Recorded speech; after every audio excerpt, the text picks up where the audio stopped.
Je vous remercie donc de m'avoir donné l'occasion de porter ce regard extérieur. Alors, c'est Claude qui avait pensé à moi pour faire cet exposé. Ça m'a un petit peu intrigué. Et donc, j'ai réfléchi à différentes choses que je pourrais vous dire aujourd'hui, dont j'espère qu'elles sont reliées aux exposés fort intéressants qu'on a eu aujourd'hui. Alors donc, quand Claude m'a parlé donc, de ce colloque, j'étais en train de lire un livre fort intéressant qui a été écrit par Michel de Gégère et dont le titre est « Les derniers jours » ou « La fin de l'Empire romain d'Occident ». Alors le lien entre ce gros ouvrage et ce dont nous avons parlé peut vous paraître assez vague. En fait, je crois qu'il y a un lien, puisque la chute de l'Empire romain d'Occident, donc qui a eu lieu au 5e siècle, à peu près, ça a duré à peu près une centaine d'années, donc c'est l'envahissement de l'Empire romain d'Occident par différentes tribus venues de l'Est et du Nord, et donc qui ont entraîné la chute de l'Empire romain, la disparition du Sénat, des empereurs, de la lignée des empereurs, etc. Et donc cette question, donc cette chute est relativement bien documentée, à la fois dans les écrits, donc puisque il y a déjà Saint Augustin qui avait été témoin de cette chute de l'Empire romain d'Occident, donc a écrit sur cette question. Il en parle en particulier dans les Confessions. Et ensuite, il y a eu de nombreux auteurs, un très très grand nombre d'auteurs qui se sont interrogés sur les causes. C'est ça qui nous amène au sujet d'aujourd'hui, sur les causes de la chute de l'Empire romain. Alors il y a Michel de Gégère en donne une liste extrêmement longue de tous ceux qui sont intéressés à ça. Il y a eu Gerbert d'Aurillac, donc plus près de nous, il y a eu différents écrivains de la Renaissance.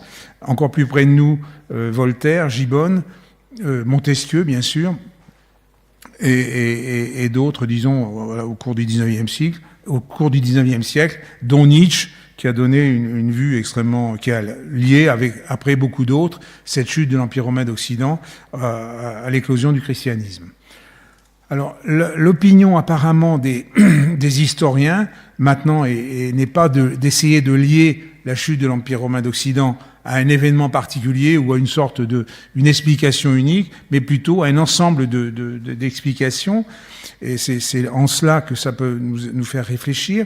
Cet ensemble d'explications est présenté par Michel de Gégère et me paraît, disons, moi je ne suis pas du tout historien, me paraît assez intéressant. C'est que d'abord, il y avait une lente décroissance, disons, une lente décomposition de l'Empire romain d'Occident, alors qui était due à plusieurs facteurs. Le premier facteur, bien sûr, c'est l'immensité des distances. Il faut se représenter que l'Empire romain allait depuis l'Écosse jusqu'à l'Iran actuel. Donc, vous voyez un petit peu, et tout ça, c'était régi par un empereur ou deux empereurs à la fin. Et donc, c'était un empire gigantesque. Et, disons, pour arriver à alors ça peut peut-être nous évoquer des choses. Pour arriver à tenir tout cet empire, donc il fallait lever des impôts. Et malheureusement, il fallait enlever de plus en plus. Au cours du 3e et du 4e siècle, donc il y a eu une augmentation très très importante de la taxation qui a entraîné une dépopulation des campagnes, et donc il y a eu une sorte de perte de vigueur de l'Empire romain, alors qui est bien documenté. On sait que il y a une diminution de la population, ça on en est certain. Et donc, par contre, il y avait moins de soldats, etc. Et donc ça, c'est la cause de long terme. Donc il y a une lente décroissance. Mais l'Empire s'est maintenu donc jusqu'à un moment crucial, donc ce qui s'est passé en 378. Donc il y avait une pression considérable de différentes tribus germaniques qui étaient poussées de l'Est par les Huns, alors ce qu'on appelle les Huns, et qui étaient juste contre le Danube, dans l'embouchure du Danube, donc dans la Roumanie actuelle, et une partie de ces tribus, donc, dont les Goths, qui étaient des gens très, très, très, très agressifs, des très bons guerriers, ont réussi à passer le Danube, et ils ont vaincu l'armée de l'empereur romain qui s'appelait Valens à ce moment-là, lors d'une défaite à Andrinople. Andrinople, c'est dans le nord de la Turquie actuelle, en 378, encore une fois, et donc cet événement unique, en fait, a marqué le début de la fin de l'Empire, parce qu'à partir de ce moment-là, disons, les portes étaient ouvertes, et donc tous les envahisseurs qui venaient de l'Est, et disons un petit peu du nord aussi, puisque l'Empire romain il y avait deux frontières naturelles assez efficaces, il y avait le Danube et le Rhin, et donc à partir du moment à partir de la défaite d'Andrinople, disons, les empereurs romains ont pu être capables de tenir les frontières, et ça a provoqué, disons, une sorte de changement de paradigme. Donc il y a eu un envahissement de l'Empire, disons, et qui a marqué, qui a été le début de l'histoire de l'Europe comme il est actuellement. Alors, donc, la réflexion qu'on peut se faire à ce sujet-là, c'est que dans les causes de la chute de l'Empire romain, il y a en fait deux causes qui sont indissociables. Donc il y a la décroissance assez lente de l'Empire romain, donc qui s'est faite sur deux siècles et demi, et puis d'un coup, il y a eu, les phénomènes se sont accélérés, donc il y a eu la chute de la défaite d'Andrinople, disons, et après la défaite d'Andrinople, les vannes étaient ouvertes, et il a fallu un petit peu moins de 100 ans pour que l'Empire romain disparaisse complètement. Donc il y a du point de vue de la réflexion sur la causalité, on voit qu'il peut y avoir plusieurs causes, mais en général, les causes en question, elles peuvent avoir plusieurs échelles de temps. C'est-à-dire qu'il y a une échelle de temps dont je dirais qu'elle correspond à une variation lente des paramètres, et une variation rapide, disons, qui est une catastrophe, qui, elle, est beaucoup plus rapide. Donc la défaite d'Andrinople, ça s'est fait en une semaine ou quelque chose comme ça. Et donc, il me semble très très important, et je reviendrai là-dessus, dans cette discussion sur la relation, l'importance des causes dans pratiquement tous les domaines, c'est l'existence d'échelles de temps.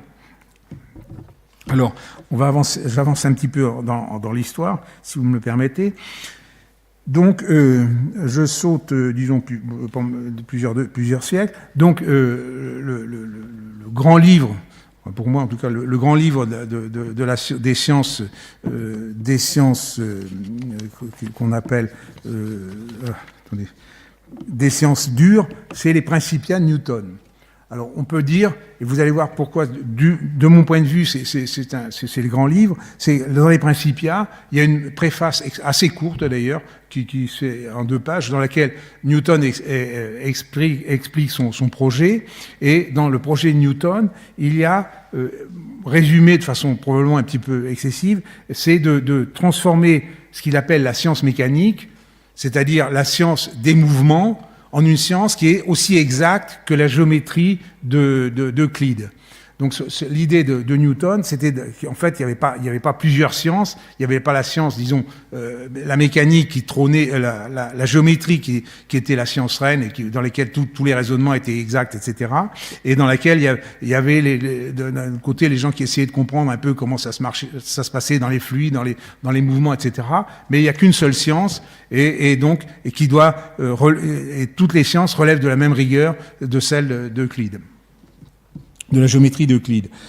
Alors, donc, il y a cet effet, donc, cette importance, je crois, qui est chez Newton, donc, et ensuite, disons, de l'importance, disons, encore une fois, ce qui se passe dans le temps n'est pas différent de ce qui se passe dans l'espace ou ce qui se passe ailleurs. C'est-à-dire qu'il y a une seule science, et la science des causes, de ce point de vue-là, eh bien, elle intègre, en fait, elle intègre cette idée d'une histoire et des échelles de temps. Alors, les échelles de temps, c'est quelque chose de très important sur lequel je vais dire quelques mots maintenant. Et en particulier, Newton réfute, enfin, pas lui, c'est pas lui qui prend la plume, mais disons, c'était celui qui a préfacé, qui s'appelait Robert Coates, qui a préfacé la dernière édition parue du vivant des Principia, et dans laquelle Newton rejette ce qu'il appelle les causes je me souviens plus du mot.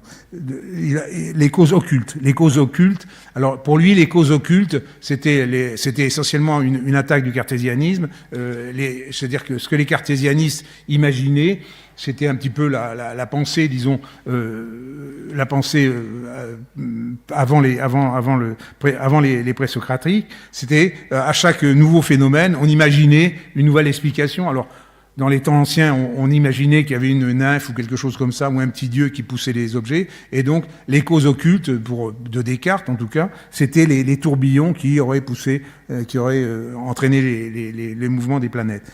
Donc, Newton s'attache, disons, alors ce qui est possible, ce qui est peut-être pas possible dans tous les domaines, mais il dit, et pour lui, il n'y a pas une multitude de causes, il y a juste une cause unique, donc il y a le fait qu'il y a des équations de la dynamique, il n'y a pas d'équation chez Newton, mais enfin, il y a une sorte d'équation, et il y a une évolution qui relève, disons, de la même science de géométrie, de la science exacte, une science exacte, comme pour le mouvement, comme pour la géométrie.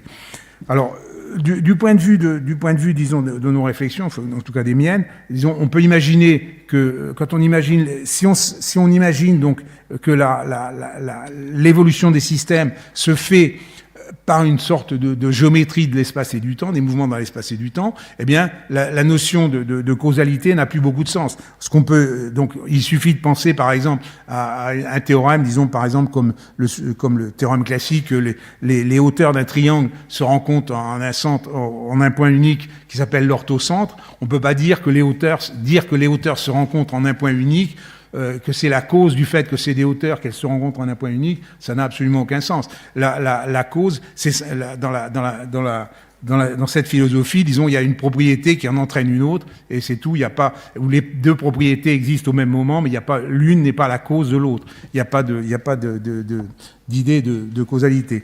Alors je reviendrai un petit peu sur cette notion du temps, cette influence du temps, et je vais passer à l'année 1736, où notre société a proposé un sujet de concours aux savants européens, à ce moment-là il n'y en avait pas ailleurs, et aux savants européens, et qui était de la nature et de la propagation du feu. Alors donc c'est un sujet de concours, donc à ce moment-là l'Académie proposait des sujets de concours, et donc il y a eu des réponses par plusieurs personnes très très éminentes, dont on connaît encore les noms. Alors, je vous dirai après qui a gagné le concours. Il y a eu Voltaire a répondu. Ce qu'il a écrit à cette occasion-là n'est pas son plus grand écrit. Madame du Châtelet a répondu aussi, bien qu'ils vivaient ensemble. Disons, ils ont écrit chacun leur contribution. La contribution de Madame du Châtelet est plus intéressante. Et celui qui a gagné le concours était Euler. Alors, Euler était encore jeune à ce moment-là. Et donc Euler n'écrivait pas bien en français, je crois qu'il écrivait même pas du tout. Donc la contribution d'Euler est écrite en latin, et c'est celle qui a gagné le concours. Et donc elle est extrêmement intéressante parce que Euler se pose, qui était déjà un esprit très profond, et donc Léonard Euler, pour ceux peut-être tout le monde n'a pas entendu parler. Donc, c'était un mathématicien suisse qui a passé une bonne partie de sa vie à la cour de Russie.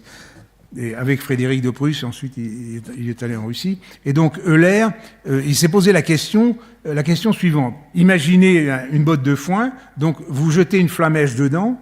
C'est relié à la question de la cause. Vous jetez une flamèche dedans, donc une toute petite flamèche va arriver à enflammer la botte de foin. Comment se fait-il qu'une petite cause, toute petite, une flamèche, va arriver à enflammer la grande botte de foin?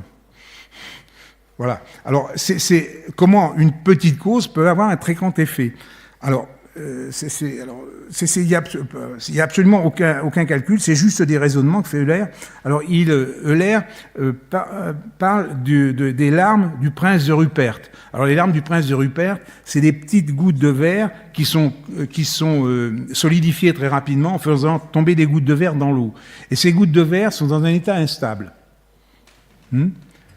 Ces gouttes de verre sont dans un état instable. Donc, imaginez que vous mettez apparemment, il n'a pas fait l'expérience. Imaginez que vous mettez dans un récipient de ces gouttes de verre et que vous cassez une goutte de verre d'un côté. Donc, l'ébranlement de la couche de la petite goutte qui est dans un coin va se propager aux autres et va propager disons une perturbation de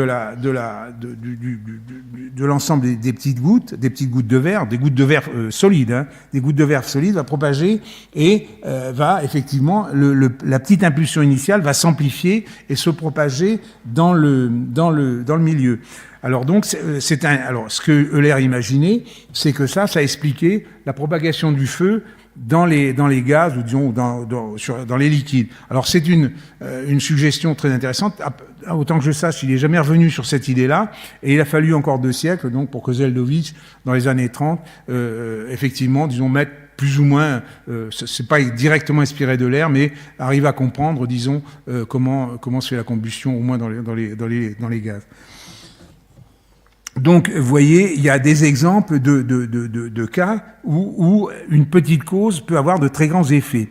Alors ça, c'est un thème, disons, on en a parlé ce matin, un thème, disons, récurrent des développements modernes dans les sciences exactes. Donc, c'est la science du chaos.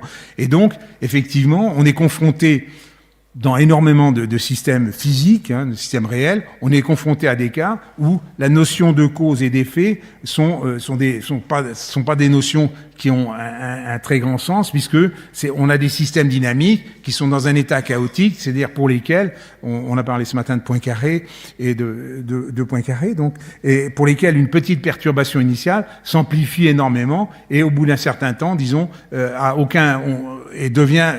l'effet au bout d'un certain temps devient complètement invisible dans le système parce qu'il y a cette amplification de la perturbation initiale et donc il n'y a pas de linéarité. Alors linéarité, ça veut dire qu'il y a proportionnalité entre la réponse et l'impulsion initiale, mais dans laquelle il y a une espèce d'effet d'amplification, disons qu'on peut pas, et qui devient non linéaire, bien entendu, très rapidement, et dans laquelle on peut pas dire qu'il y a une cause au sens mathématique du terme, c'est-à-dire on n'est pas capable de dire 10 ans après, disons, si on perturbe quelque chose, quel va être l'effet sur l'état du système après une durée assez longue, et la perturbation initiale va être complètement nettoyée. Alors, je reviens, et je m'arrêterai là. Voilà. Vous avez 1 minute par rapport au temps réglementaire. Si je peux faire 1 minute. Voilà, une donc, minute. Alors, après, je vais revenir, peut-être... Oui, d'accord. Donc... il y a un certain type un grand nombre de phénomènes dans la nature où il y a aussi des transitions extrêmement abruptes. Hein, on en a parlé, donc j'en ai parlé donc dans le cas du feu. Alors il y en a dans les le plus spectaculaire, dans lesquels il y a 2 échelles de temps. Hein. Donc il y a le cas le plus spectaculaire, c'est l'explosion des supernovas. L'explosion des supernovas, une étoile, ça dure à peu près, disons, 1 à 2 milliards d'années. Et quand elle explose, si l'étoile était initialement assez grosse, elle explose en 20 secondes, à peu près.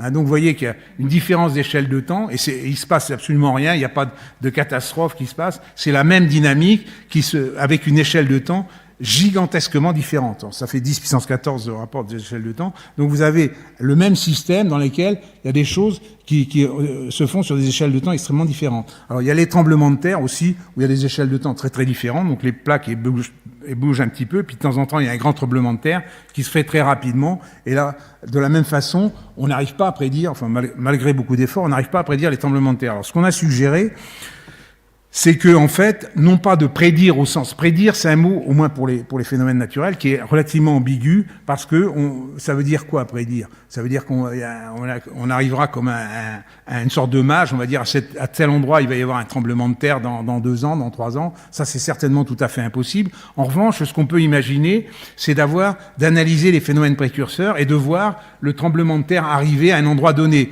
Par exemple, dans les fluctuations microsismiques, ça, c'est une chose qu'on a déjà suggérée, et qui a été un petit peu vérifié au dernier tremblement de terre au nord du Chili, à Iquique.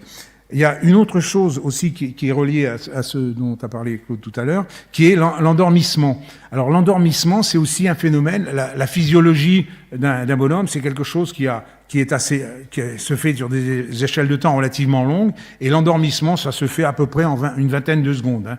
Donc vous avez un temps relativement rapide qui est l'endormissement. Donc on est en relation avec un Australien qui s'intéresse à ce problème de l'endormissement parce qu'en Australie, il y a des très très grandes distances à parcourir en camion et il est important que les chauffeurs de camion ne s'endorment pas.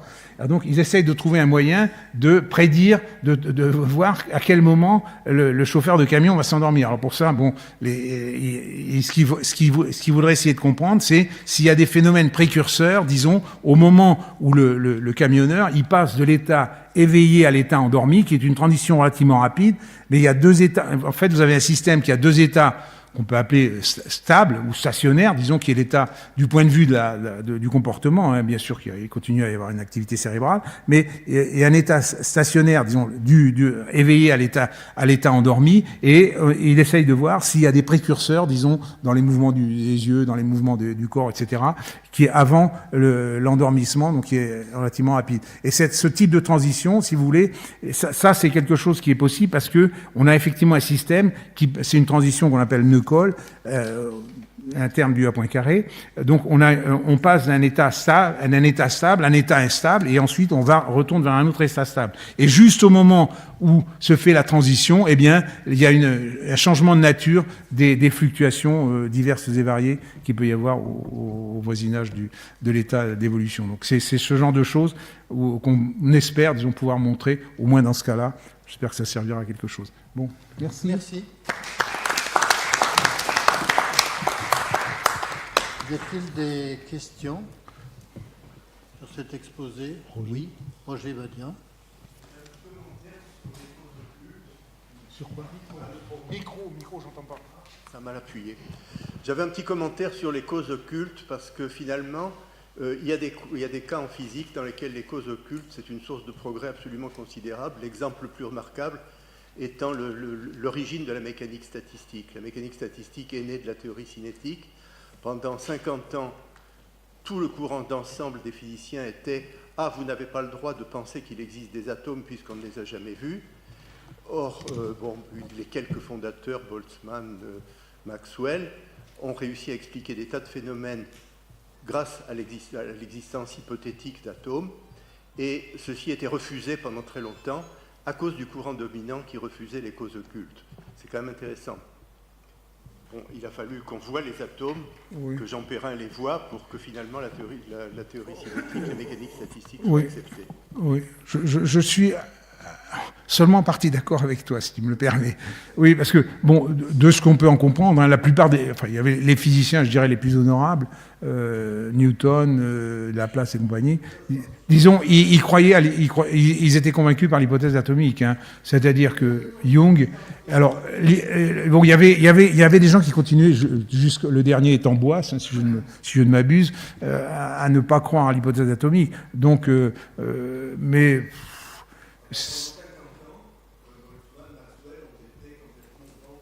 bon, ouais, moi je suis pas absolument convaincu. Enfin, Boltzmann, c'était quelqu'un qui se plaignait beaucoup, apparemment. Oui. Mon opinion. Oswald, Marc, Berthelot, etc., qui étaient en plein dedans, refusaient énergiquement. Oui, mais il y avait les gens qui refusaient l'hypothèse atomique, et puis il y a ceux qui refusaient, donc Poincaré et Zermelo, qui refusaient les principes de base de la physique statistique, ce qui est un petit peu différent. Hein. Oui. Debrue. Oui, je voudrais revenir sur ce que tu as dit concernant le sommeil. Est-ce qu'il est imaginable de raffiner des modèles mathématiques au point de leur donner un caractère prédictif, ouais, étant donné le fait que ces systèmes ne sont pas véritablement stables, c'est-à-dire qu'il n'y a pas l'éveil, le sommeil lent, le sommeil paradoxal, un micro-éveil, le sommeil lent, etc., mais qu'au cours de l'éveil, il peut y avoir des micro-épisodes. Alors, je ne sais pas de quoi cela peut relever d'un point de vue mathématique, mais ça serait extrêmement intéressant. absolument, de absolument, pouvoir je suis tout à fait d'accord. Moi, je connaissais même pas l'existence de ces modèles, disons, de sommeil. Moi, enfin, avec cet Australien, là, nous, on a des modèles, mais qui sont des modèles, j'appellerais arbitraires, hein, c'est-à-dire qu'avec, on prend un système avec un potentiel, avec 2 états, l'état de base, mais on n'essaye pas de le relier à la dynamique de la sérotonine ou des différents composés. Ça serait extrêmement intéressant de voir si effectivement, au moins dans des tels modèles, on peut avoir les 2 états, et ce qui serait évidemment très intéressant, c'est de voir comment on passe de l'un à l'autre. Ça, je suis absolument d'accord que c'est un problème passionnant. Hein. Mais cet Australien, apparemment, il ne connaît pas ça. Il faudrait lui dire. On va lui